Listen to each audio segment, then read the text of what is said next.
All right, so I just wanted to introduce you to the chef. This is Alaska Lizzie, and Shy is one of her workers. So can you give them a hand, say thank you for lunch? All right. And she's a caterer here in town. If you have events, you can definitely reach out to her. All right. Well, if you'll gather in the middle, we'll go ahead and get back to it. Got a couple more speakers this afternoon.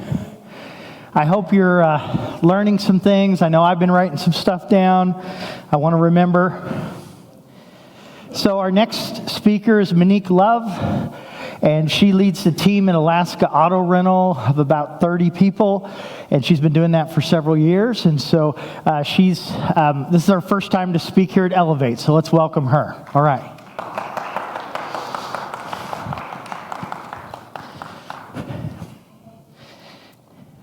So, I'm going to tell you a story about this morning. I had this really cool PowerPoint planned and all these things I wanted to say and talk about servant leadership and humility and how they go hand in hand and how I use them with my team. And as I was getting ready this morning and going over my little speech and all of this, God smacked me upside the head with a 2x4 and said, yeah, that sounds good, but what about where you are right now? And I said, well, if you want to talk about that, I'm nervous, I'm scared to death. I don't like talking in front of people. When the president of my company asked me if I wanted to do this, everything in my body said, well, no. But somehow my mouth said yes. I'm still wondering how that betrayed me, but it did. So as I was having this conversation with God this morning, I think what he put on my heart was for me to talk about the real things, like where I am right now. There's not an ounce of me that is not absolutely nervous as can be. I was playing with my putty, as if any of you know me, you know I always have putty in my hands. And I was playing with it at the table, and one of my team members says, oh, looks like God's stretching you today, just like that putty. And I was like, oh, well, that hit somewhere deep. So I think what I'm supposed to be talking about is the lies that are going through my head right now, such as, you don't belong up here. I looked at that itinerary of who was speaking, and I sat through the first half of them, and I was like, wow, how do I measure up to that? And the truth is I don't. I have my own journey and my own things, and they have their own journey. And I'm not supposed to measure up to that. And I know that, logically, theoretically, I understand. Sometimes that's hard to practically put into action and to obey. I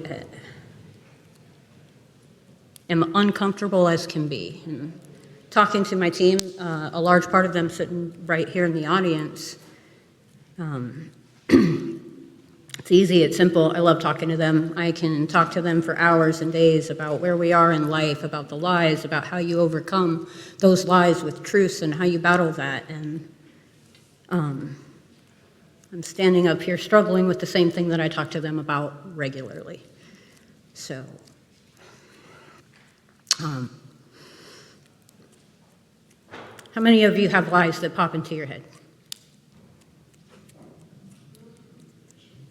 How many of you battle those lies with truth? How difficult is that on any given day? Yeah, pretty difficult.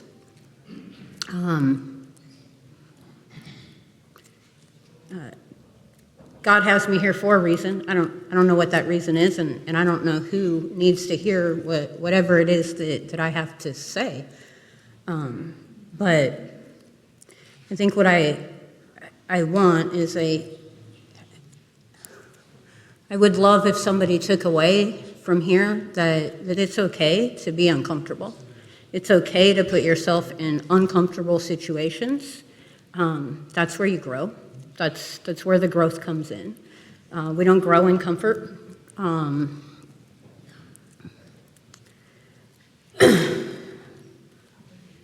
We grow in uncomfortable.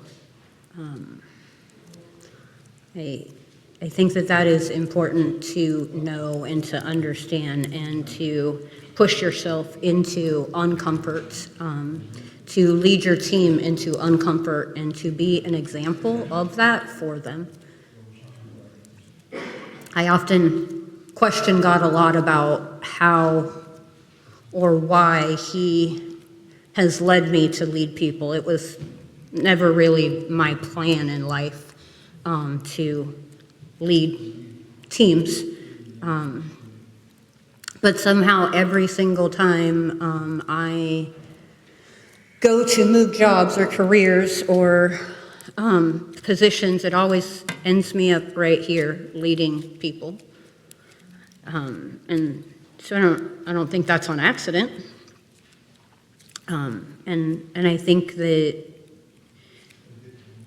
for me it's important to be real to my team so that they understand where I am. It's important for them to see my struggles, to be vulnerable with them. Sometimes that's extremely difficult because one of the things that I absolutely despise the most in life is feeling weak. I don't like to feel weak at all. So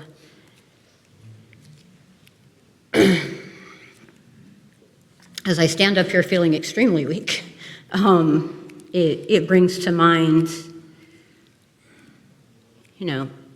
God tells us that his power is made perfect in our weakness.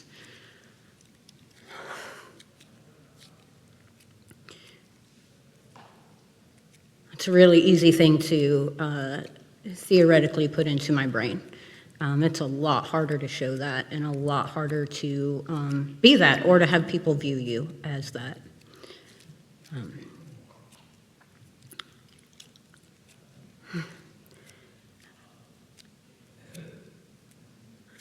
Are any of the other speakers here still that spoke earlier? No.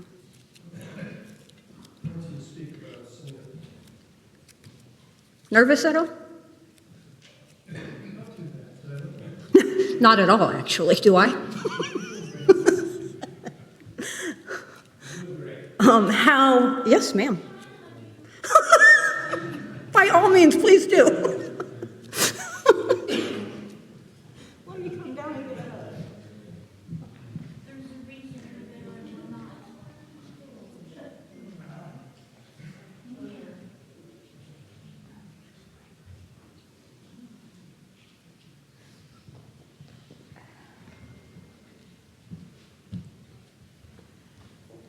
My husband has a pool going about how many times I'm going to cry during this presentation, so if you guys want to get in on that, by all means, you should.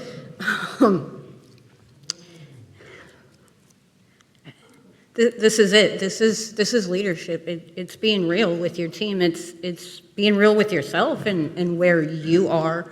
It's living in your strengths, but working on your weaknesses. It's putting yourself in such uncomfortable situations that help you to grow. But more importantly, that the people that you're leading see that it's okay to do that. It's okay to be uncomfortable. It's okay to stretch yourself. So that's all I have, honestly, you guys. I mean, unless you want to hear my PowerPoint. God says that's for a different day, apparently. So, yeah, that's all I got. That's all I'm at.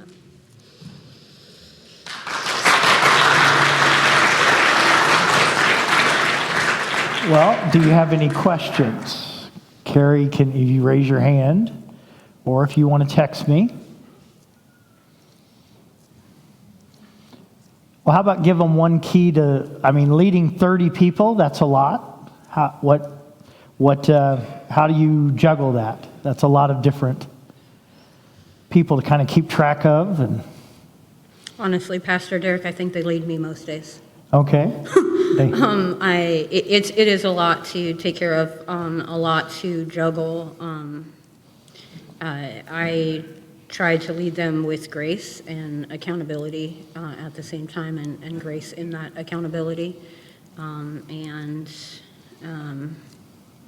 Yeah, but I think I also try to be humble enough that I learn from them, because I do every day. They probably teach me a lot more than I teach them. Well, what's a leadership, I always like to ask this question, so you'll hear this one. What's a leadership mistake that you've made, and what did you learn from it? Oh, I don't know which speaker earlier talked about promoting people before they're ready, and things of that nature, but while I've made a lot of mistakes, I think that is probably the worst. It is the most painful to have to go to somebody that you instilled so much confidence in, and that you spoke so much confidence into them, to tell them it is kinder to pull you out of this than to have you continue to go through and feel the way you are. Not wanting, as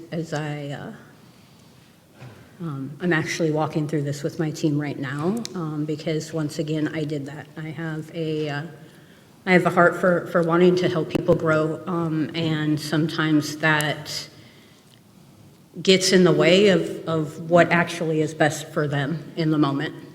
So. Okay. Anybody here's a hand up here, Karen. What's some of your greatest leadership accomplishments? What is the kind of context around that, where maybe this people that you lead and the results you see from them? So if you didn't hear that, what's a leadership accomplishment of like the people that you lead? I think some of my greatest accomplishments are sitting right in the audience. Ava, you want to stand up? I am up here, ma'am. You can stand up down there. Ava here started working for me when she was 14 years old, when I owned Frostbite Foods. And when I chose to close Frostbite, a really good friend asked me if I wanted a job, which I did not.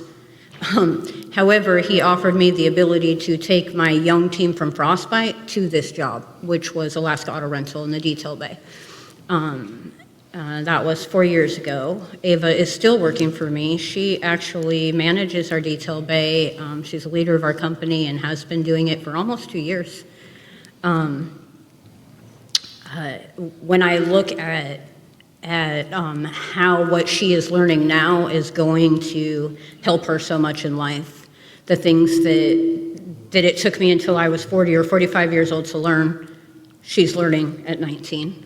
And to me, that is, well, honestly, that's why I do what I do. So yeah, those are my, and I mean, I'm picking on Ava right now, but there's a slew of them out here that are all my biggest accomplishments. Okay, any other questions?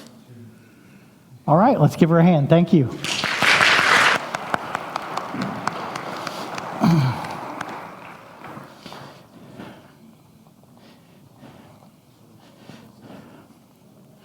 All right, next up is Travis Million, and he is from GVEA, and I just got to say this, because the reason, one of the things, I'm always kind of looking for speakers, and he did a presentation on raising the rates, which of course, none of us want that. And I thought he did a really good job on something that none of us want. And so I thought if he could do that, he could share about leadership. Plus I hear rave reviews from some of his employees. And so if you'd welcome Travis Million from GVEA.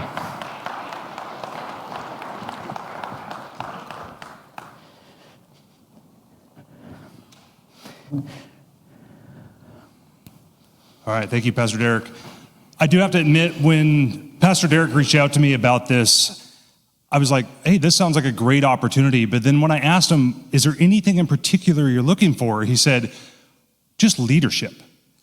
And honestly, this is probably one of the hardest discussions I've ever had to do, to narrow down within a 20 to 25 minute talk about leadership. Because there's so many little nuances within leadership that I could have spent a half an hour on without a problem. So my plan today is to go through a discussion with you. My intent is to be able to share some things that you could take home and actually utilize with you in your day-to-day work. For me, just a little bit of background. I grew up in a really small farming community in eastern Washington State. I grew up in the church. My grandfather introduced me to the church. And then, throughout my life, I had opportunities to join Boy Scouts. A lot of teamwork that goes into Boy Scouts. Throughout high school and even before high school, I was on varsity sports. I was team captain for our football, basketball, and baseball teams. Again, a lot of teamwork. So everything you're going to hear today really stemmed from where I started in my upraising to how I lead my organization today. It's really team-focused and team dynamics. So one of the things let's see, make sure this is on. There we go. One of the things, just a show of hands, how many in here believe you're a leader right now?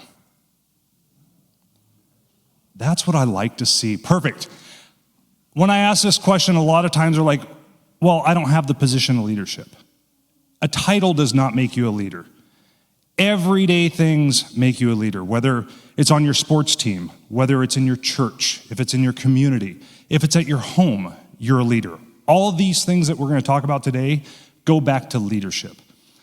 For me, if you just look at the definition of a leader, it's people following.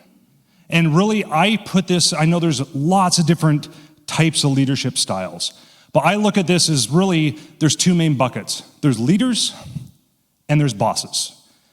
And a couple examples of bosses that I'd point out, if you've seen the movies, Mr. Burns.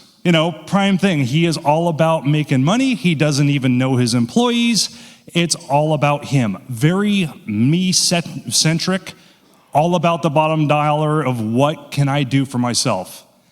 Same thing with the Office Space. It was all about themselves, never about their team. If you look at leaders, you could think of all these different dynamic leaders. But the ones that I really think about, if you just take a look and see how they lived their lives, Winston Churchill, Abraham Lincoln, the story of Jesus coming through, they're all impressive leaders. They had people following them. Nothing they did was easy, and leadership is not easy. But they fought through the tough times, they led their teams, and just really uplifted their teams that way. For me, it was talked about a little bit today with servant leadership. David started that off this morning. To me personally, I don't see how any other leadership exists other than servant leadership. A leader, you really need to be others focused. It's not about yourself, it's about others and raising others up. There was a lot of discussion again today also about how to raise those up within your organization and see them get promoted and see them succeed. Really, that is what leadership is about for me. Through my career, I have worked for bad bosses and great leaders. And it was talked about as well that you take things from both of them. Prime example, I worked for a boss that was very much him-centric. He would say things in front of his team like, I am surrounded by idiots. He would say constantly, I want to hear your input, but my vote is worth one more than the sum of all of yours combined. And really, how do you take something like that and go, oh, I'm actually valued, my opinion matters? You can't. I had another boss, when I first moved up to Alaska, I was working for the HARP facility. My boss was located in Washington, D.C., over 4,000 miles away. And I was constantly communicating to him, telling him what problems were going on. And he finally came to me and said, look, I hired you for a reason. I hired you because you know this better than anybody else I know. I trust you to make the right decisions. I want you to just come back to me and say, this is what I found to be the problem. This is what I did to solve it, and move on. And for me, that was huge. One of the things I also asked him was, hey, when is the best time of year to take leave and vacation? And he said, there's never a good time of year to take leave. So take it when it's appropriate for you and your family. And for me, that was huge. It's something I have taken and I've tried to bring into my everyday work. It was talked by Mark this morning about roadmaps. And honestly, I think as a leader, one of the biggest things you need to do is to set that roadmap for your team. For me, I believe it starts with culture. And culture is the driving thing for everything the organization is going to do going forward. For me, some of the things that I really focus on with the culture of the organization at Golden Valley is really a team mentality. We touched on this a little bit earlier, but a team mentality, really looking for feedback from my team to make decisions. Safety. Obviously, you think about safety in Golden Valley and electricity being very hazardous, but I'm not just talking about physical safety, I'm also talking about psychological safety. That people feel comfortable and safe to bring things forward, bring things to your attention. A few other things, inclusiveness for me, making sure that the team really has the opportunity to share their feedback. Accountability is huge. You heard this a couple times by a couple other speakers, is that holding on to people for too long or not holding them accountable to their job can be detrimental to a company. And honestly, as a leader, that has been one of the harder things for me to do, because you want to be liked, but at the same time, you've got to make those tough decisions. And I'll talk a little bit more about what some of those results of those tough decisions can really be. For me, also continuous improvement. I personally am always trying to learn, always trying to improve myself, whether it's reading books, joining seminars, coming to events like this. I always want to grow. If I'm not growing, I'm not doing any good for my team. So for me, team culture, it really has to start at the top, but it can't stay at the top. Unfortunately, I've learned the hard way that, I'm driving my culture, I'm really working with my executive team, and there's been times where that's where it stops. And so you have a bunch of managers running around thinking everything's hunky-dory because this is the direction we're going. But if it doesn't get fed down to their supervisors and those who have boots on the ground doing the work, it's not going to change the culture of your organization. So making sure that it starts at the top, but it works itself all the way down is vital. So one of the things that I do at Golden Valley, and this is something that I've been utilizing kind of this premise for most of my leadership career, is Patrick Lencioni, 5 Dysfunctions of a Team. Really, the triangle you see here, to me, is the foundation to build a healthy culture. Building trust, if you don't have trust within your organization, none of the other rungs up are gonna matter one bit. When you see things like people fighting in silos within organizations, trust is not there. It takes a lot to build trust. It takes a lot to get trust within your employee base, but it can happen and it will happen over time. The one thing, once you get that trust developed, is mastering conflict. This can be very, very uncomfortable the first time you start getting into this. And it shouldn't be conflict about, I disagree with a person. It should be about the problem at hand that you're focusing on. And one of the things I found typically as you're getting through that trust into that conflict, you may find that there's somebody on your team that doesn't quite fit the mold anymore. That you start noticing that as you're trying to develop this team mentality and this teamwork, that they're more about themselves than they are about the team. And for me, as the leader, this is back to the talk about firing people. This is one of the hardest things as a leader to do. For me, a few things I've learned, and I've learned how to do it wrong many, many times over, is when it's recognized that someone is not fitting in on the team, first off, I try to give them grace. I try to coach them. I try to work with them. But if it doesn't work, you have to make that call to help them see employment elsewhere. It is very difficult. I would say you've got to do it with grace. You've got to do it with kindness. You've got to be clear in your communication. But most importantly, you've got to take that step and do that. And it's never, never easy. But what I've found more often than not is everybody else sees it, probably even before you see it. Once you make that move to get the person off the bus that is not fitting in, all of a sudden you're going to start seeing the rest of your team pick up, start performing better, and really pulling together. One of the things that I found, unfortunately, we had to make that move at another organization I was at. We hired a guy on, we went through our hiring process, we had refined it over and over again from where it was. This person got through the cracks, and he was on the leadership team. And really quickly, we all identified that this guy was not gonna fit the mold. The team pulled together as one group and worked together and said, no. To be in this team, this is what our nonstop, this is what you have to do to fit in this team. And when they didn't and we let that person go, you saw just everybody, the trust within the organization built up incredible. So as it hits on mastering conflict, then really just getting that commitment from your team. Accountability, again, I said, is really important. The results will speak for themselves. If you take care of all these things at the bottom, results will just naturally happen. So a couple things that I work on, really, how do you build that trust within your team? I worked with an organization where I had 45 employees that worked on our team. That was pretty easy for me to go around, get to know everybody on a personal basis, get to know their wives' names, some of their hobbies, know their kids. That was pretty easy. And one of the things that I did when I was working for that organization was I wanted to hear from employees on really what they were thinking we did well, things we could improve upon, and just things that they thought that we could change within the organization to make it better. So I met with every single employee one-on-one for about an hour and a half, really left them open-ended questions and let people talk. The thing I had to really restrain myself is not to say a thing. Listen. My dad always told me, there's a reason God gave you 2 ears and 1 mouth. You should be listening twice as much as you're talking.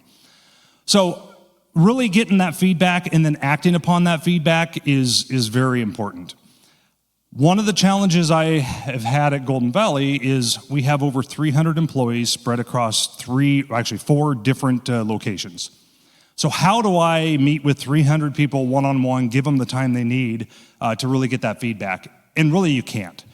So what I did is I had asked for volunteers within the organization that would be willing to sit down, have a conversation with me, give me some feedback from their perspective, what they're seeing, so that we can make the organization an even better place to be. I was looking for 50 volunteers. I had 85 volunteers the first day I offered this up. So I had to say no to people, which was tough, but we narrowed it down to 50 people I sat down with. We went through the things that we could work on, and most importantly, I shared the results as a summary. I didn't pinpoint any one individual, but shared the results with the entire team. This is what the team is seeing. These are the things that we're working on to improve on these items. It doesn't stop there. My plan is every 2 years or so, I will go through this process again. I'll take new people into it, plus some of the ones that I already met with the first time. For me, it's about making sure the ship is still heading in the right direction and that we didn't over-course correct because we saw that there was a problem here and jumped too far the other direction. Employee surveys are great, but you have to act upon them. And most importantly, you need to share the results of those surveys with the team. Another part of trust building for me too is if you're gonna go out and message something to the public, especially in an organization like Golden Valley, you need to let your team know what's going to be said ahead of time. I know that has killed trust at other organizations I've worked with, to where the members or the public is finding out about something before the team finds out about it. And that will unravel trust so quickly. Few things that I've done, and again, for me, it's, leadership is really servant leadership, but the team needs to know you truly care and that you're out there for them. So a couple little things, and again, trying to bring some things that you could possibly take home and use yourself. One of the things that I try to make sure to do is anytime there's a big event with anybody in my team, whether it's a wedding, unfortunately a death, a new birth, I would do a handwritten card and write a handwritten card to them that is sent to their home. I don't want to have it sent to them or handed to them at work. It needs to go home. And with that, with births in particular, we meet on a quarterly basis company-wide. We have pictures of all the new babies, of all the new births in the organization. That to me it really just brings it home that really it's like a family organization. Another thing that I do, and I would say from leadership, it's not about being the smartest. It's not about coming up with the best ideas. It's also about mentorship, learning from others. Use what they've already established that works and use that. For me, one of my mentors, he's out of Missouri of all places, but he's a CEO for an electric co-op out there. Known him for about 10 years or so. He had shared with me at one point that he would buy books or share books with his team. So I took that and said, that's a good idea, and decided on everybody's birthday within the organization, so again, over 300 employees, I pick a book, one book a year. And I handwrite a note and highlight sections in the book and give it to every employee on their birthday. I started last year with the 5 dysfunctions of a team because really, as I'm building the foundations of the culture of the organization, I want people to see kind of a little bit behind the curtains of what I'm really trying to do. This year, it's a different one. It's all about owning your past, but changing your future. Own the past. The past does not have to control how you are going forward. As things change, as we talked about with the Who Moved My Cheese, which is a phenomenal book, this one really hits on you have the ability to control how you take the past and what you had, whether something you did or somebody else did to you, how you can take that and change your future going forward. So that's the book that we're working on this year that's being handed out to the team. Just a couple little things that I would say would work for that way. But really, why does any of this matter? Why does this leadership thing matter? Why does building a strong foundation of trust with your team matter? Really, on a couple different fronts, we talked about hiring and firing. If you don't have a good culture in your organization, nobody wants to come work for you. Or the people that want to come work for you, you don't want them working for you. So building that foundation and really working with your leadership team and your supervisors to follow that same type of culture, you'll start attracting those type of employees you want. You're going to have people actually wanting to come work for you. And it's not going to happen overnight, but word spreads. Your team will be talking to their friends and neighbors, and eventually you'll start having people wanting to come work for you. One of the big things too is I've heard multiple times over, and I agree wholeheartedly, is people don't leave bad companies or leave companies, they leave bad managers. So again, if you don't have your leadership team and your supervisors on board with you, you're gonna have turnover problems as well. For me, the big thing, especially I've worked in the co-op space now for about 15 years. I've been involved with the co-op space for about 20 years of my career. The care for the membership and the outreach to the community is honestly what drives me every single day. And for me, there's a lot of discussion on how do we help our members to, support us or want to be part of the membership. And I say, we need to start inside before we can work on the outside. So our main focus is really developing the culture within the organization. That will then bleed out to the outside of the organization. And I've told my team over and over again, this is going to take a long time to heal. It has taken us a long time to get where we're at today. It's not going to be fixed overnight. So our focus is internally, knowing that that's going to ultimately provide better member services for the rest of our membership throughout the Fairbanks community. So the last thing I want to leave you with here is really how do I go about trying to drive culture and trust within the organization? And it starts with day one, with new employees coming on board. But the big thing is it can't stop then. It has to be continuous. You have to continuously drive the direction you want the organization to go, the culture that you want within your organization. So when we meet with new employees, they go through their normal orientation. I come in and spend about a half an hour with the new team members when they come on board. And I'm talking a little bit about the culture of the organization, really kind of touching about, kind of the vision that I have with how I want to see the organization. I touch on, the need to be mindful of our finances, that it is not our money, it's our members' money, but we don't want to cut corners to where it affects reliability, but we don't want to gold plate things where it's a waste of money. So there's a fine balance with how that works. And it doesn't matter if you're a lineman, a project manager, or the janitor sweeping. It all matters about how you take on the finances of that. But then most importantly, I really hit home on the safety aspect of the job, but pride and ownership to me is huge. And I learned at a very early age growing up on a farm that if you didn't take pride in the job you did and you did it halfway, you had a great opportunity to do it again the next day. And your dad would make sure that you were out there repainting that corral fence because you took a shortcut or didn't do it right or only finished it halfway. So for me, one of the things that's always driven me is I want to make sure that every job I've ever done in my career, that I leave the place better than I found it. I always want to make sure that I do the job to the absolute best of my ability. So one of the things that I do is I read a book, Chop Wood, Carry Water. I read one chapter to the new hires when they come on board. I could explain this, but I cannot explain it as well as this is. So I'm going to leave you today, before we go to the Q&A, with just a quick reading on this. And really, it doesn't matter if your job is to sweep the floors. It doesn't matter if your job is to lead a department. It doesn't matter if you're the CEO of the organization. This hits home to everything. So in this book, essentially the character of the book is trying to take a reflection back.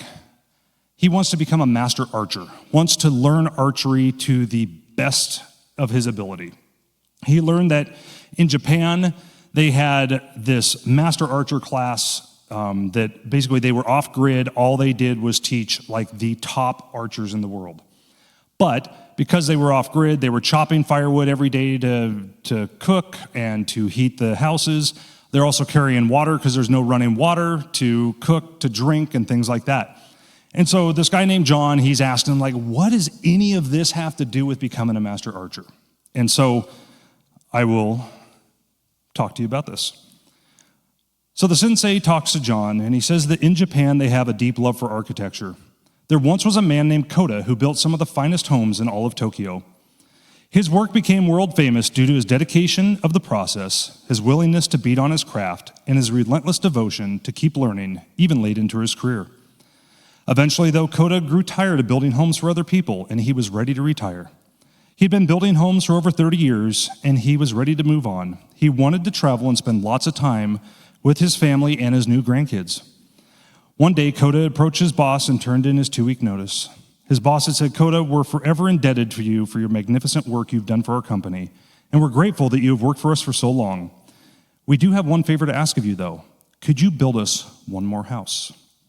This house is a very important house for a very important client, and everybody in the company agrees it needs your magic touch. Koda became frustrated. He'd have to cancel 2 trips and postpone his new life, all for one house.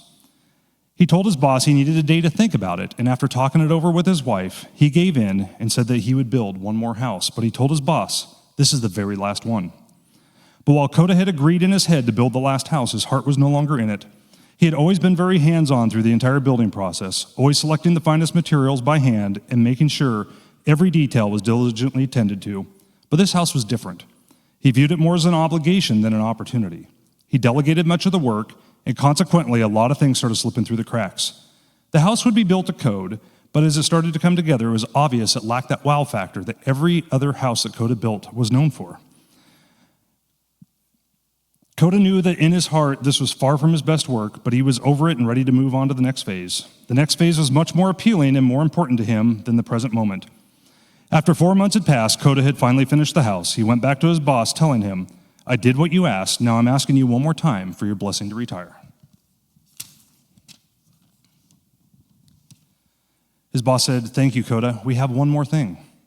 Now, Koda was beginning to get very upset. He thought they were going to ask him to build another house. His boss reached into his desk and pulled out a very small black box with a red ribbon tied around it. He handed the box to Koda and said, we're so grateful for you, Koda. This gift is a token of our appreciation. Koda pulled the ribbon, opened the box to discover a shiny set of new keys.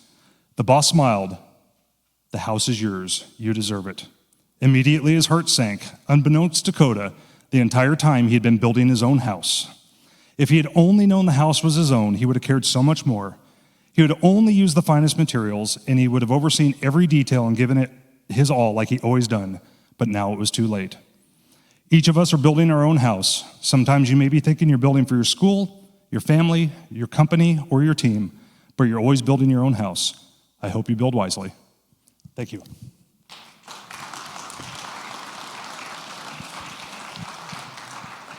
So I will open it up to questions. There is a QR code here that if you want to scan that, give a few takeaways from my presentation, give the triangle that you saw from Patrick Lencioni. I give a couple book recommendations as well, and then my contact information is on there as well. So happy to take any questions you may have.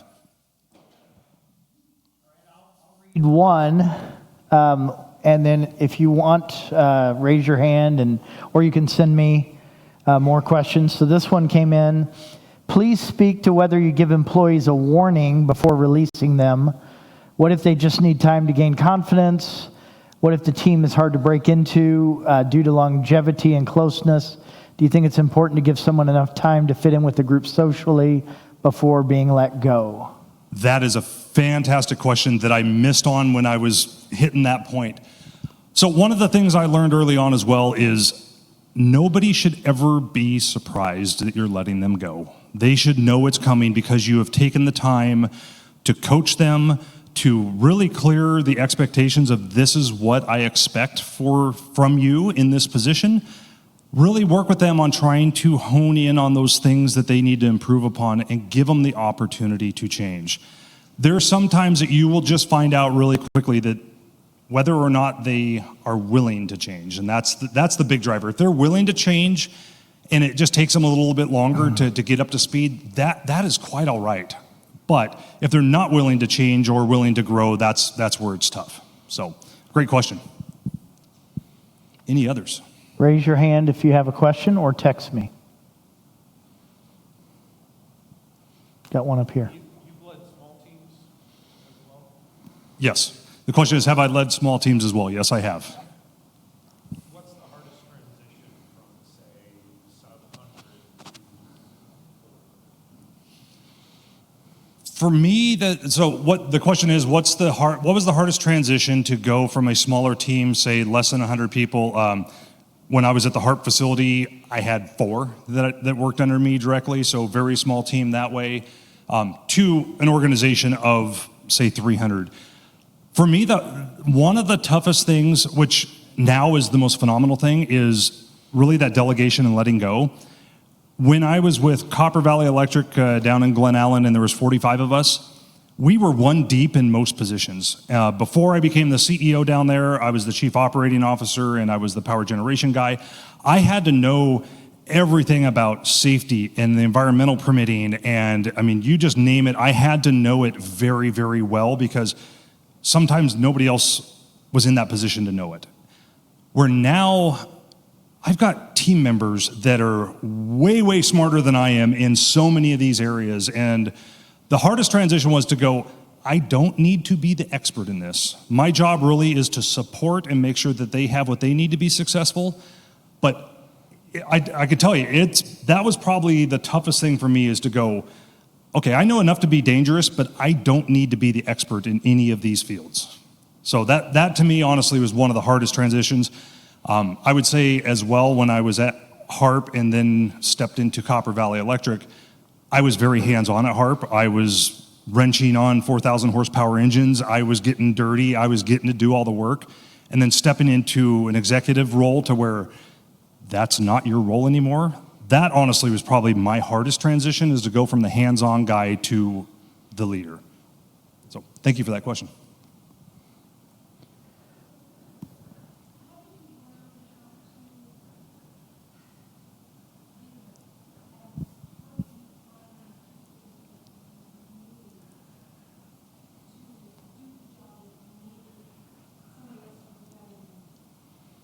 Great question. So how did I know, or how did I train myself or whatever to let go of those kind of things? Time, honestly, time.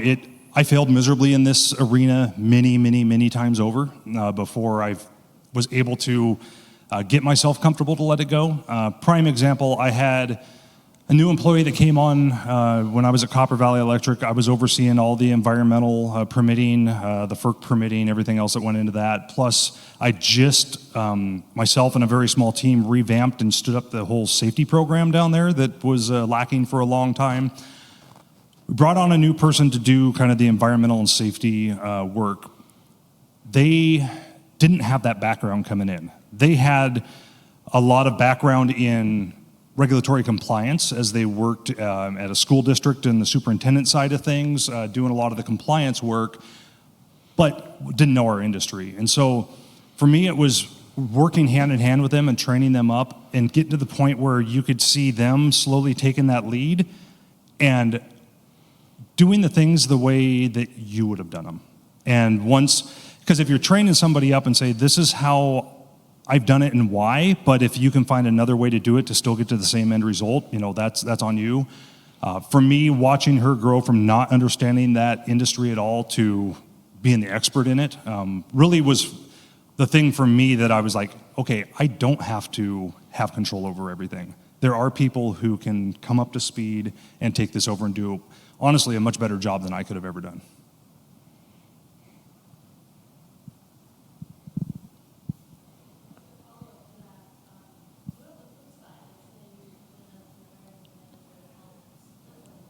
Mm-hmm.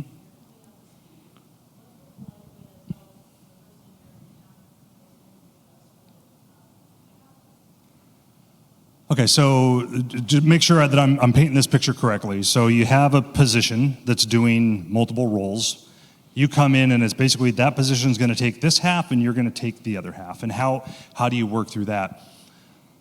So it's always going to be tough. I would say, especially if you're not as familiar as that person is about that role, really lean on them to teach you and really absorb everything you can.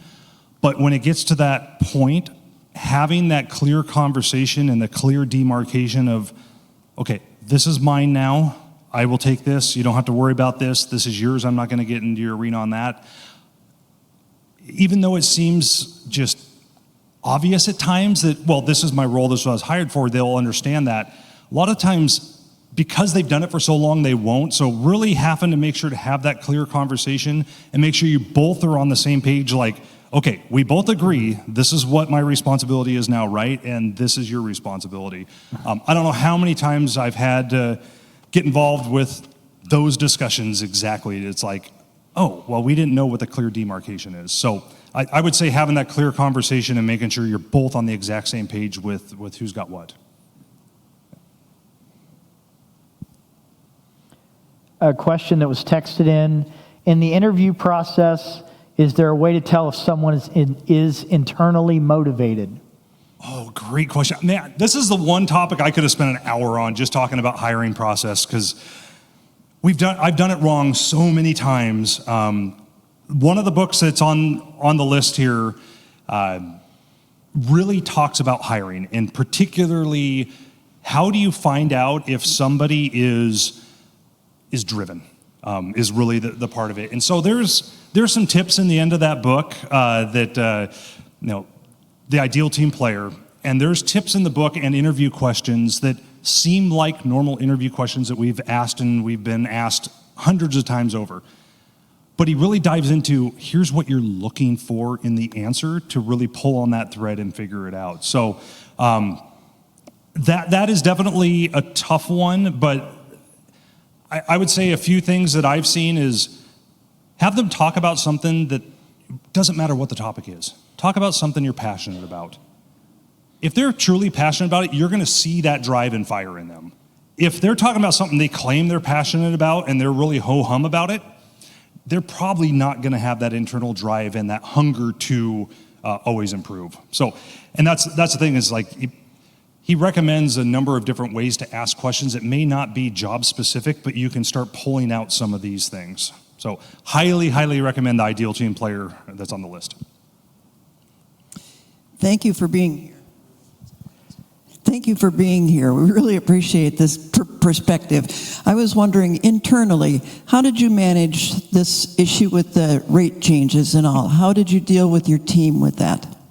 Great question. So really there's, I would say, twofold. So the first is the planned rate case process that we went through. This is something that was long overdue. You typically do a rate case every 5 to 7 years. It had been 10 years since Golden Valley had done their last rate case. So one of the big things that we talked about as a team was we need to make sure to openly, transparently communicate what's happening with the rate case and why. So we're not required to by the Regulatory Commission of Alaska to do anything more than the public process of notifying the membership that the rate case is coming. We took a step further and had meetings in every single community that we serve to explain the rate case, the why behind it, and allow the membership to ask questions about the rate case. So I wanted to get out in front on the front end because talking about rates is never a fun topic. It's never something anybody enjoys, and obviously nobody wants their power bill to go up. Recently, some of the things, I mean, if you're on social media, you know this week has been fantastic for us. We have been just slaughtered with the fact that the highest usage month in December, those bills are just now coming out, and our interim rate case, the RCA, just approved it to go into effect on January 15th. So those bills are coming out with the notice that, no, your rates went up 7% on part of the bill. It's not across the bill. And there's been, a lot of people very, very upset, understandably so. But there's also been a lot of people that have been asking questions. And so the team, we stepped back and said, look, we're not going to make people happy. There's just no way around it. It's not an easy subject. But for those who are asking questions, let's take some time and educate on the questions that are being asked that are legitimate questions. So we've been going through this week and shooting short little videos, hitting on a number of the different questions that are being asked to help explain the why behind the rate case and the changes. So I can tell you that the team is really, to me, this has been eye-opening on how well the team is really pulled together on this. I've had team members from all different departments coming up going, please keep this up. This is what we need to be able to reach out to the members. We need to share this information. Just keep being open, as opposed to say nothing, keep it under wraps, and just hope it goes away. We're trying to take this head on because it's our responsibility to do so. So thank you for that question. All right, let's give him a hand. Thank you.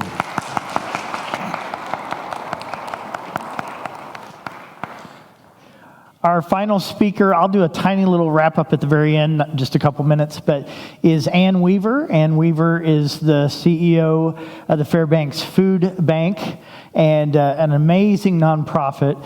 And I do want to mention, this event is a gift from Journey Church, but, I find that generosity kind of spawns generosity. And so I always do encourage people to consider giving to the Fairbanks Food Bank. There's a box out in the lobby if you want to do that, like physical money or check. There's also a laptop where you could give to them, online. It is a wonderful organization. Just for, clarity, I am on the board, and Ann is an amazing leader, and so I always try to have her come and share. Every time I have interns, I bring them over to Ann and have them sit across the table from her and ask questions. I just think she's a remarkable leader.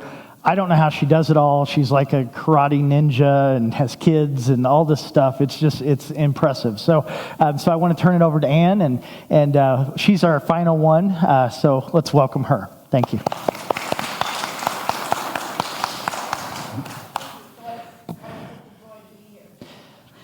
Before I start with what I came with today, I actually want to look at, thanks to Pastor Derek for inviting me to have an opportunity to thank one of the leaders of the food bank that has been with us on our board for 27 years. He's now 92 years old, and he has brought wisdom beyond measure for 27 years to the Fairbanks Community Food Bank.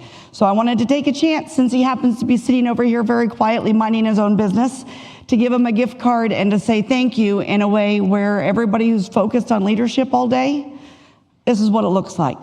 This man right here, Hollis Hall.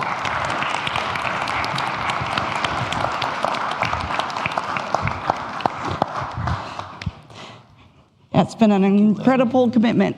Have a great trip. For almost 3 decades. Thank you, Hollis. Only 91. Only 91. Sorry, I aged him.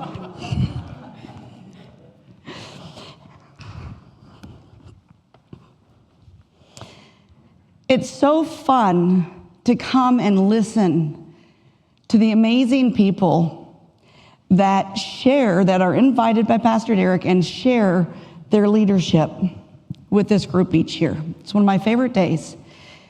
And I love how he doesn't give us any instruction. He doesn't say, I'd like this year to be focused on such and so. But there are some themes that you hear over and over throughout the whole day. And that's always so amazing to me, because it really is what you've been hearing all day.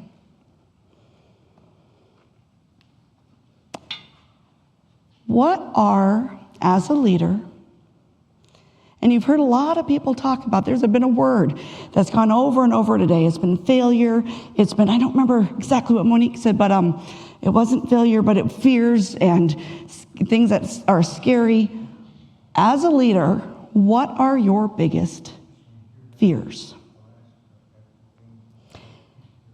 And when you're asked that question, for some of you, a couple, 1, 100, jumped into your mind at that moment. For others, it's been pushed a little bit more aside. You don't look at them daily, but they're still there. They're the subconscious fears that drive your decisions, so you don't really know that they're driving them, but they are. So I'm going to ask again, as a leader, what are your biggest fears? And for the next 20 minutes, we're going to spend some uncomfortable time looking at this. Now, there are ground rules to this time. This room is a safe room to have fears. In this room today, we're going to be taking the opportunity to look at your nightmares. There is no judgment that's welcome here today. Kindness, understanding, and graciousness is what we're not only going to give to each other, but to ourselves. And I cannot imagine an issue, but I take this so seriously that if there were a problem, I would ask somebody to leave. Because this is an opportunity for you to look at the scariest things for you.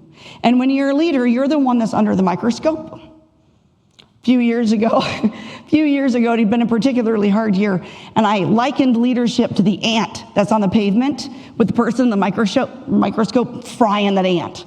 That's leadership. So, with the safe room, I'm going to ask Carrie to hop up with the microphone.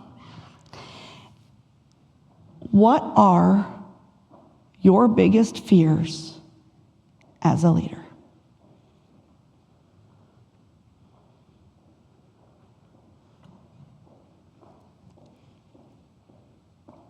Yes, ma'am. Failure. We will come back to that one because that's the number one fear right there. We will come back to that one. Yes, ma'am. Where? Oh, way over. Monique. Failing my team. Yep. Give me a couple more. Rejection. Absolutely. Keeping the right employees, yes. One of my favorite analogies is you not only want to have the right people on the bus, but then you also want them in the right seats. And I love that analogy, yes.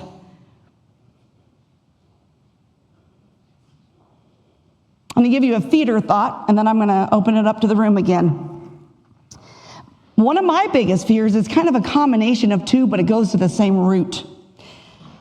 I have a fear, I have a really strong personality. And I have a tremendous fear of causing pain. And And then it's coupled with false accusations. Because I can live a life that's prayerful, complete in everything I do. I can work on being wise. I can respond out of love, not anger. I can use my mentors and those who've gone before me. I can look at the big picture and what's best for the organization or the person or the situation, but I cannot control somebody's perception of what happened. So one of my biggest fears is not only causing pain, but being accused of causing pain. I cannot stop people from making assumptions. I cannot do things right enough or well enough from stopping some people from making an accusation. I work really hard on being a woman of character. But this last year, we had a lady come into the food bank, and she brought her service dog. And her behavior became such that I needed to ask her to leave because her behavior was not okay. And she decided to go to the Newsminer and put in a letter to the editor. And I love that Newsminer prints people's letters to the editors. That's good. The story is not about the Newsminer. Newsminer is doing good. But she put a letter to the editor that said enough is enough. That her service dog was kicked out of the food bank and that we don't allow service dogs there. Now, my snide inner voice said, the service dog was fine, it was you I was kicking out. Right? But that accusation became a public accusation at Heartbeat. And so it was about responding to it in such a way that was going to bring out the best in that person and show the heart of the food bank. So I put in a community response that said, I'm so sorry people are struggling. We're gonna not allow bad behavior on site, but of course we serve folks. One of the things that she threw into her letter, which hurt my heart, was that we don't like disabled vets at the food bank. A third of our staff are disabled vets. I can't stop an accusation. I can't stop an assumption. That was a hurtful letter. She thought I caused pain. What are some of your biggest fears?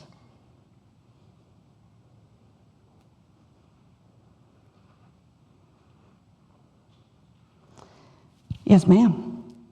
I'll second that. I can't say it as succinctly and efficiently as you did, but I'll second that here and add on to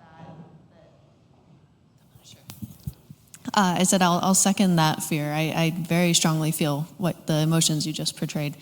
And add on to that, that being responsible for a team that does operations on, machines that once in a while have a malfunction, and it could be a lethal one. My fear is that in trying to respond to a false accusation or accidentally causing pain in a different way, that I miss something that causes, a ripple effect that leads to an accident and further damage. And that's an interesting statement because sometimes it's exactly what you say. It's because we're a nonprofit and we work hard on serving folks at a food level, that's going to look different than causing pain when something can be literally quite lethal. But it's all, when it comes down to it, at the end of the day, it's all pain. Yeah, absolutely. Yes, ma'am. I would say leaders that are more focused on what is the public going to think about them than doing the right thing. The desire to have, one of my favorite, I'm not going to name names here because she's actually one of my favorite people in the world, but a friend of mine, her son and I, so I've got 3 children. My oldest is a senior this year, and so I've kind of grown up with I guess my daughter has grown up with their children.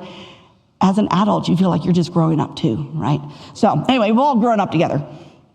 And one night he was turning in his homework super late, and he was texting me, and we're all kind of having conversations. And her response was, you need to do your work earlier in the night so that they don't think I'm a bad mom that lets you stay up.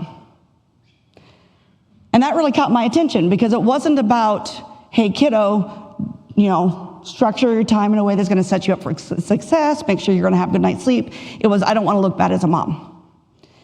And that bugs the heck out of me. It does, because you're not actually serving anyone at that point. I'd agree with Travis. I don't really know if there's a true leader that's not in some way or another a servant leader. And if you're being a servant leader, it's about making those around you look good, not about the show you can put on. So I'm going to have a couple more questions, so just brace yourself now. But one of the ways that I counteract my fear of causing pain, is, for example, like you've heard from many folks today, I find a lot of my comfort, or all my comfort, in God, and I spend a lot of time in my Bible. So one of my favorite stories, it's a story that's about this long, literally about this long. You're reading through this person gave birth to this person, who gave birth to this person, who gave birth to this person, and then there was Jabez.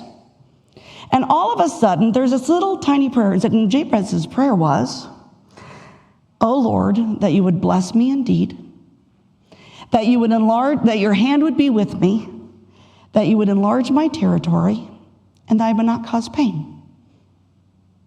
And then it goes on to, and this person went to this person, to this person. But there's this pause, there's a distinct pause on this prayer of, and that I might not cause pain. Jabez actually means pain. How do I counteract my fears personally? I give them up to God, and I trust that as long as I'm walking with him, he will widen the path under my feet so they don't slip. That's from Psalm 18:36. And it's so important that it's repeated. In 2 Samuel 22:37, he says it again. All of Psalm 18, almost word for word, is repeated 2 Samuel 22, because it's that important.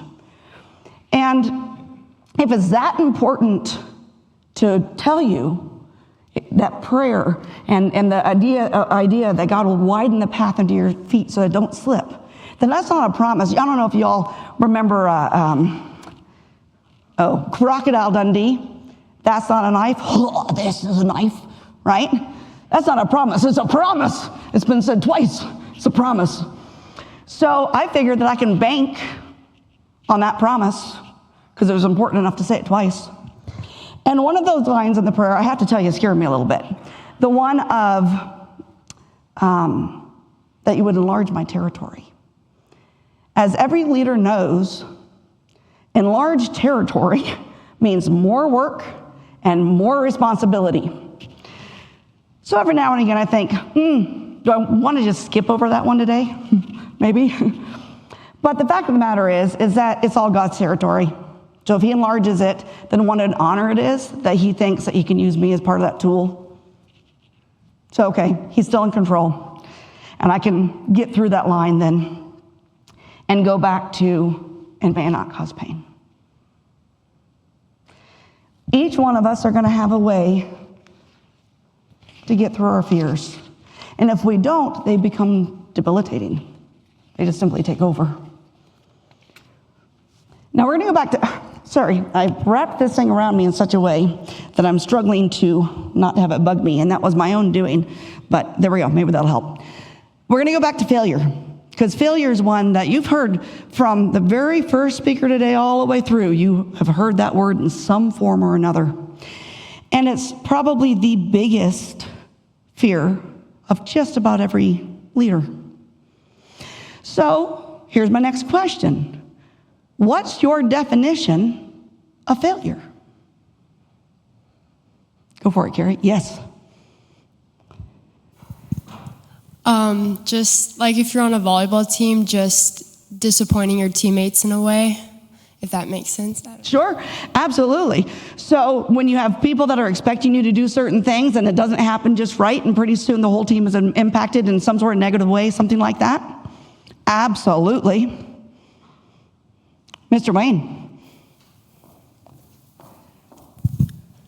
Not preparing my team or my organization for when I'm gone. Yes. Sam and I heard pretty recently a story of somebody who literally went on a 3-month sabbatical and left no instructions for their organization. And the leaders went, poof. bad. What's another one? In the back?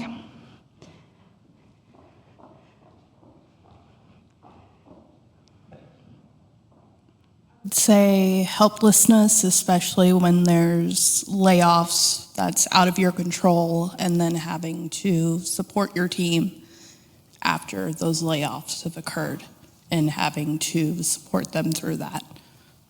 I particularly love that one, and we're going to come back to it. Now, I'll explain more why in a minute. Good. Here we go.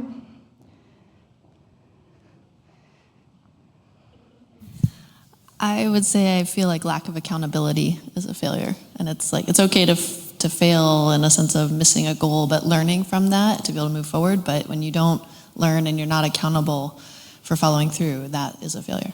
That pyramid we saw earlier, building trust on the bottom, that is a true failure. Any others? Somebody wants to? Yeah, good.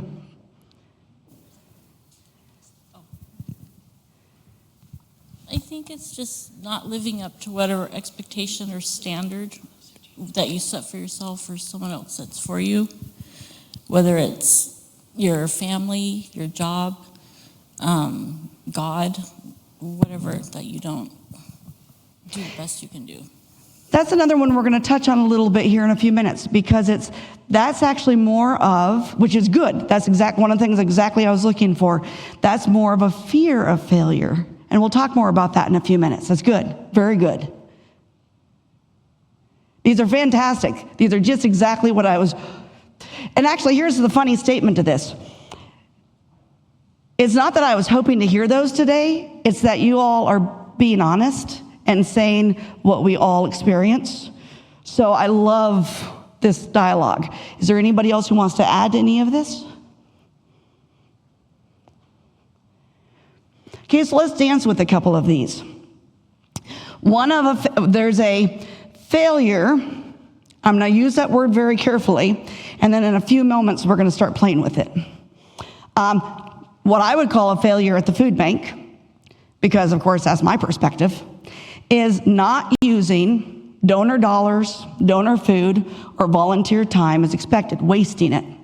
And therefore, the people that we're trying to serve aren't being served. I would call that a failure. Okay? But sometimes you need to reframe your failure. So let's look at this. And this will go back to what a couple of the ladies mentioned. So you failed.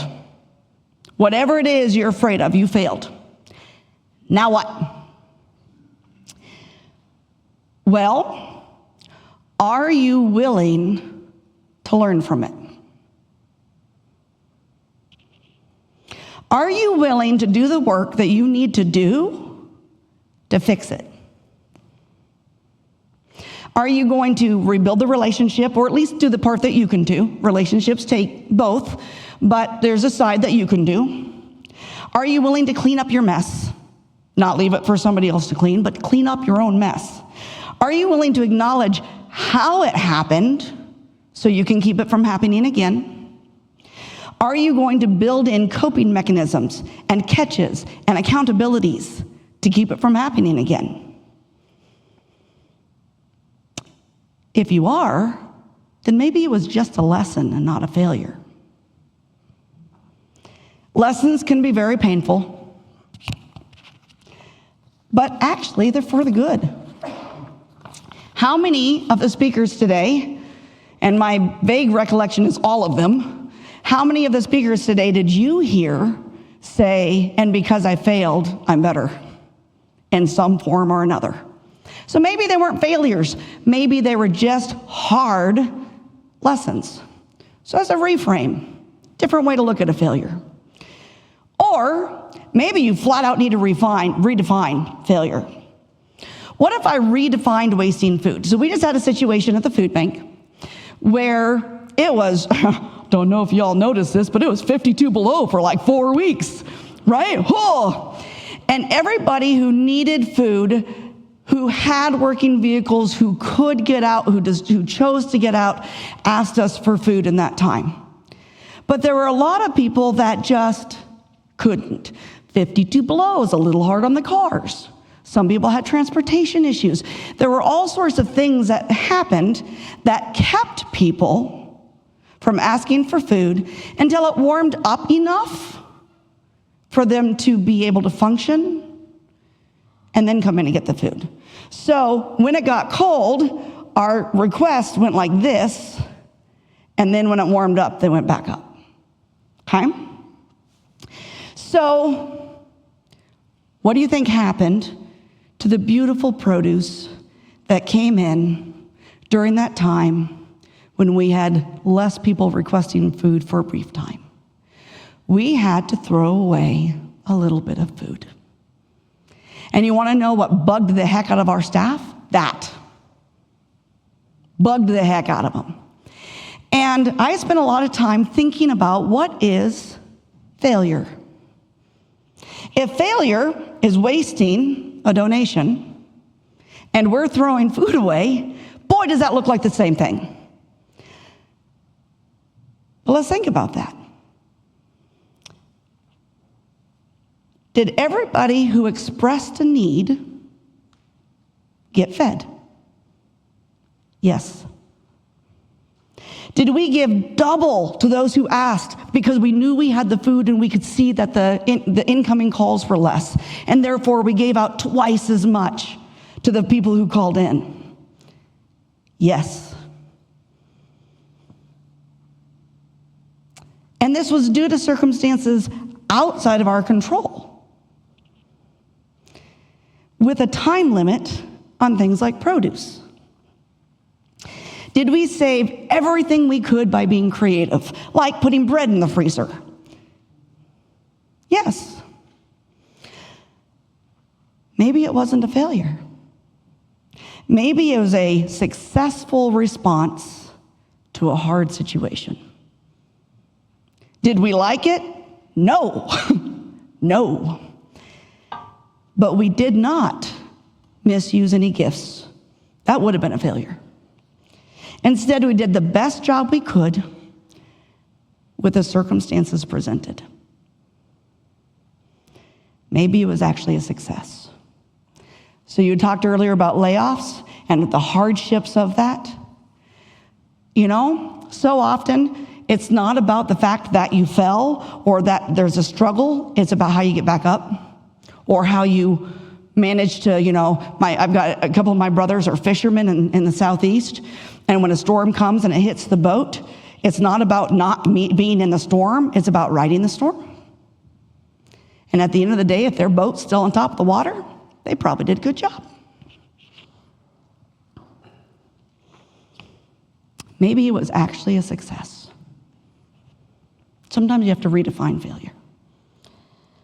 Next question. Why do you have those fears? I'm going to give you some feeders first for this one, because I want you to look really carefully. Here's one of the big ones. Because you believe that those who went before you would never have failed. You believe that you have more knowledge and experience than that. You should know better. Therefore, you believe that you're going to break whatever it is you're doing. I don't want to cause a food bank to shut down. We got people relying on us. I don't want to break it. Somebody told you you couldn't. I loved Marilyn's response earlier, so that meant I had to. My brother looked me in the eyes, and I said thank you to him later because I stood up instead. Because you think, and I want you to listen to how back and forth this next series is going to be, because we have excuses for everything because we think we're inadequate often. So I want you to listen to the fact that there's always a counteraction to everything I'm going to say. You have this fear because you're too dumb, too smart, too slow, too fast, too old, too young, too short. I was actually told that the other day. I can't do that part of my job because I'm too short. I said, get a ladder. You're taller than me. Too tall. Too male. Too female. Too lazy. Too energetic. Or just simply feel like you're incapable of doing anything right. Some of these ring a bell. These are normal thoughts of people in leadership. If you've had them, it doesn't mean you're failing. It means that you're just as scared as every other leader out there. That's all it means. What are some of your reasons? Why do you have these fears? Go ahead, Miss Carrie.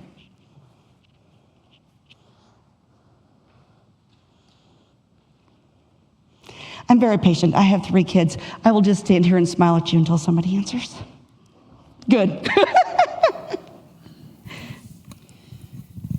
I think a lot of time when we have those fears, we're thinking about ourselves a little bit too much. And we're thinking, oh, what if I don't do this? What if I don't do that? What if I make a mistake here? What if I don't do that? So it's really, instead of thinking about ourselves, maybe we should turn it around and think about, the other side and just do what you know is the best way to do. But I can identify with all those fears. I'm going to play with that for a second, because I will tell you, as a parent, that is where some of my confidence comes from. If somebody comes up and they're a little bit rude to me or whatever, I'm probably just going to blow them off because it's not a big enough deal and whatever. You go up and you start being rude to one of my kids, and all of a sudden I'm fearless, right?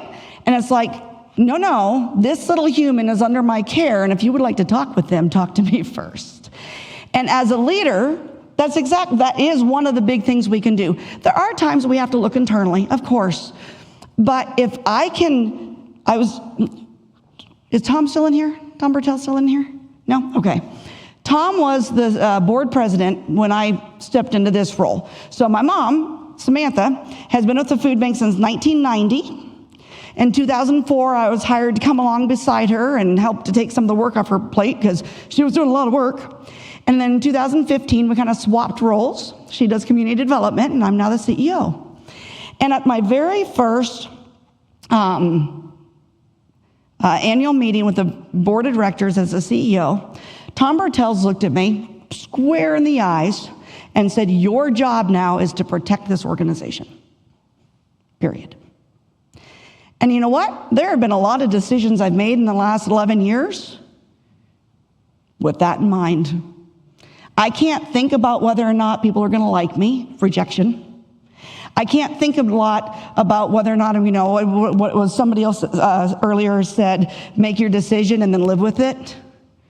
I have to make the best decision I can with that in mind. And because I want to be an honorable woman, I want to do what's right. At 2 o'clock in the morning, I want to feel like I did a good job that day so I can sleep. Therefore, I want to make the best decisions I can. And if my job is to protect the food bank, then I have to be an honorable woman making the right decisions, and it gives me confidence. Very true. Yeah, I think one of the challenges today is that you fear failure because of being judged for it, and the biggest judge today is the court of public opinion, which is the speed of light. It's not you just screwed up and your boss told you screwed up. It's that the entire world posts that you screwed up, and then you just feel that much more fear for the failure or whatever self-confidence you just lost because someone pointed that out. The Coldplay Kiss Cam comes to mind. The entire world knew before the song was over that there was an affair in the upstop, right? Social media is a really good marketing tool and a really bad marketing and communication ability. And most of what's out there isn't even true. Where did the lady who had the issue with us because she thought that I had kicked her out because of her service dog went to a public place to make sure that we could be slandered. And then it almost doesn't matter what's truth because people are going to believe what they want to believe. So that is one of the feeders of my fear of accusation. Yeah. Good, Bob. Is there one more?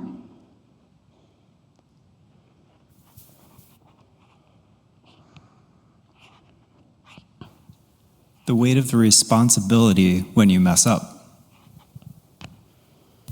That feeling of I caused this, is that what you're talking about?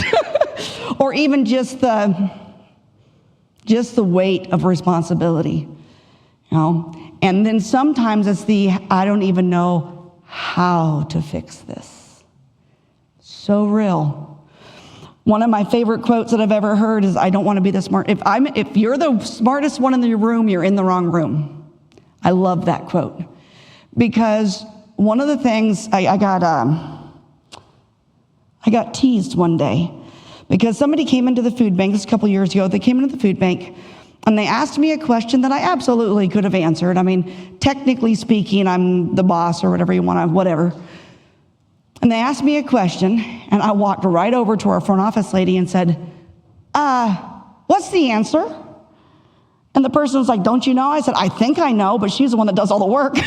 So let's ask the one that actually knows what they're talking about in this situation. You know, the weight of responsibility is actually carried by the whole team, but so often we think we have to carry it ourselves. And there are times you do. It really depends on the circumstance, but that's actually pretty rare. And I loved Marilyn's response earlier. We have mentors, we have coaches, we have friends, we have peers. Not all of them are trustworthy, so, you know, choose your mentors wisely, but choose your mentors. One of my favorite parts, so as the CEO of a nonprofit, that means that I have 13 bosses. There are 13 members of our board of directors. And that means when somebody comes in and starts, well, actually, I'm going to talk about Bob because he's one of our board of directors. Somebody comes in, they start asking about how to get transportation to villages. You want to know who Sam and I call? Bob, because he knows how to transport things. He spent decades in the airplane industry, in aviation. I don't need to know all this. I have friends.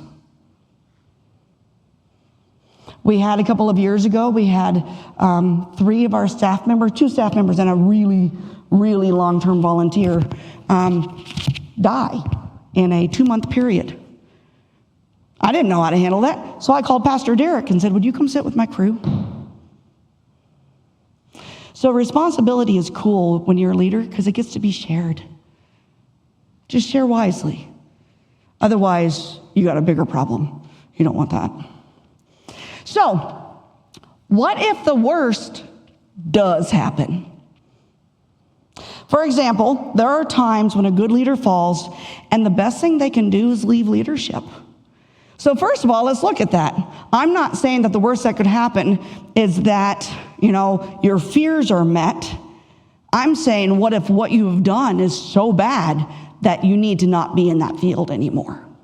For an example, is a marriage counselor who has an affair with a client. I would call that an epic fail, right?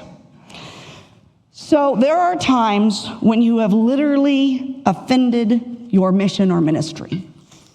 That's probably a good time to realize that's not a good place for you to be leading anymore. But that doesn't mean you're not a leader. It means that that's probably not a good place. But even in the worst case scenarios, there's always a tomorrow.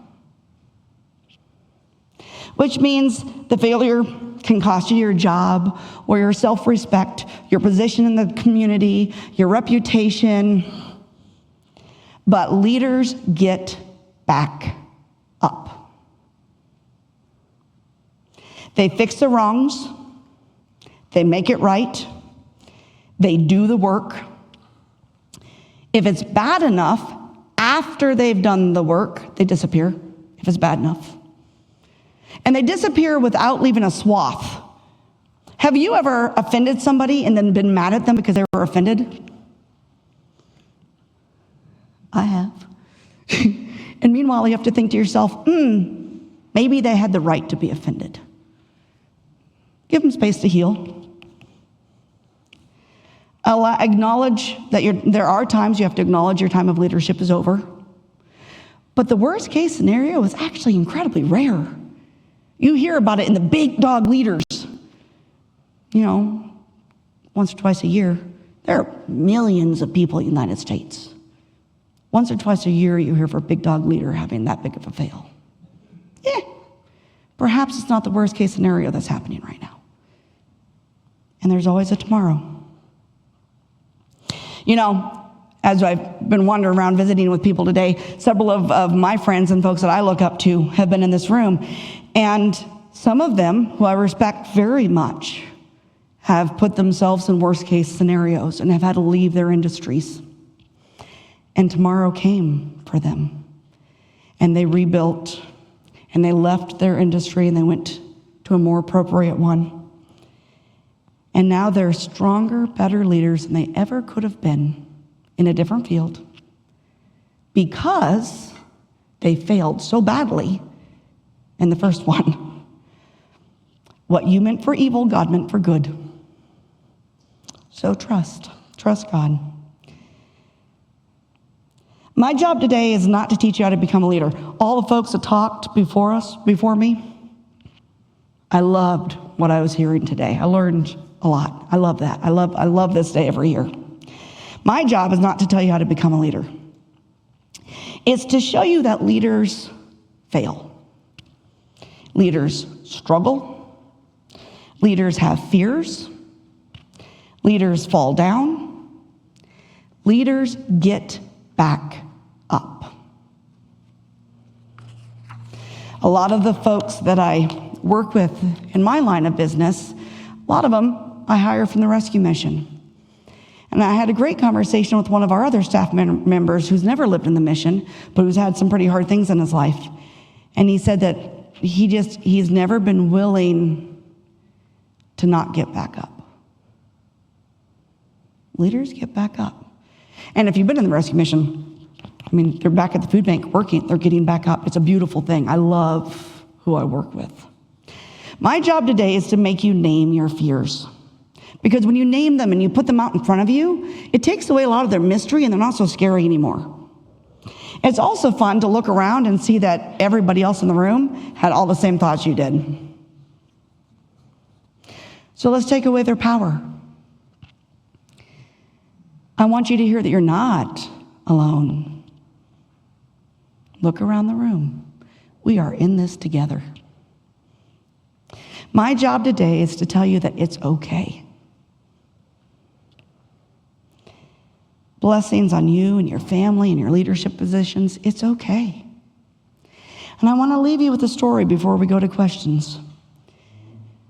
For those of you familiar with the Bible, there's a story that Jesus tells of a man who owed a very serious debt to a king.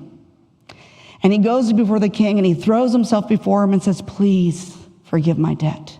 And the king, it moved his heart and he said, "You're forgiven. It's paid in full."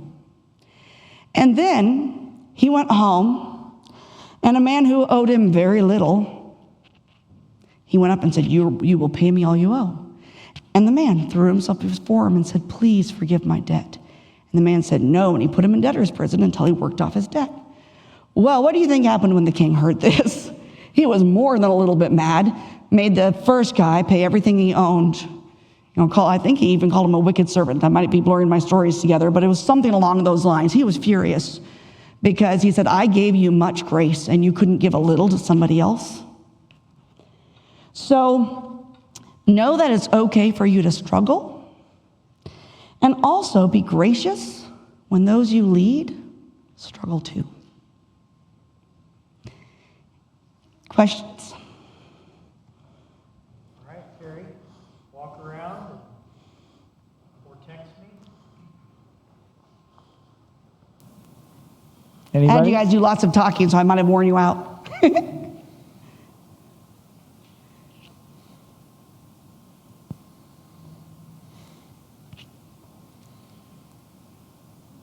Going once, going twice. Okay. All right, well, let's thank Ann. Thank you so much.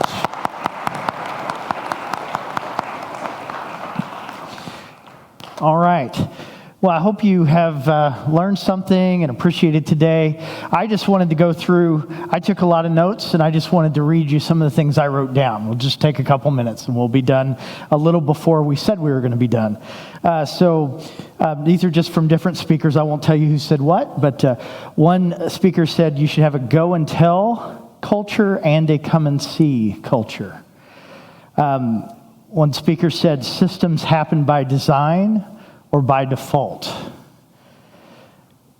Good systems make a good leader look great. Everything you do is marketing. Leadership is not one thing, it's lots of things. And I appreciated this. Calendar dates don't sneak up on you, create a schedule. And I like this one. You'll know who this was. A nickel kept me from being fired. This was probably said by multiple. I mean, it's get a mentor. Have people you bounce things off of. Overcome lies with truth. It's okay to be uncomfortable. That's where the growth is. Be real with your team. Culture. It has to start at the top, but it can't stay at the top. You should be listening twice as much as you talk. Let your team know about something before the public is told about it. Write a handwritten card sent to their home. I think leaders underestimate the power of a handwritten thank you note. I know that's old school, but I would encourage you to put that in your toolbox. Apparently, we all need to read Who Moved My Cheese. So if you haven't read that, heard that recommended, it's an older book. It's an older one. People don't leave bad companies, they leave bad managers. If only he had known he was building his own house. Build wisely. I love that story. What are your biggest fears? Sometimes you need to reframe your failure. Maybe it was just a lesson, not a failure. If you're the smartest person in the room, you're in the wrong room. The weight of responsibility is carried by the whole team. And then one of my favorites was leaders get back up. Leaders get back up. So thanks for coming today. Thanks for taking a Saturday and investing in yourself and the organizations that you lead in some way, shape, or form. I do want to mention the Food Bank again. Wonderful organization. There is a way to give to them if you would like to do that, but you do not have to. So thanks for coming. And I hope that this improves your life just a little bit. You just learned a little bit of something. We're encouraged. Maybe you got a little pat on the back, and so you can get back in the fight of leadership. We want you to flourish and thrive. So have a great day.